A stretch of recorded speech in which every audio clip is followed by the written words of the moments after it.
Once upon a time, in a clear, sparkling river, there lived a clever little fish. Every day, the fish swam happily among the rocks and plants, enjoying the water and the sunshine.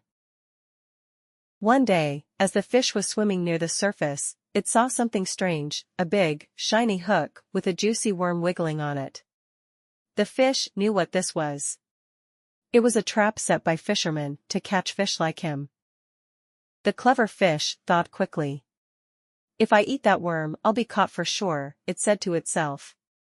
So, instead of taking a bite, the fish swam around the hook, acting uninterested.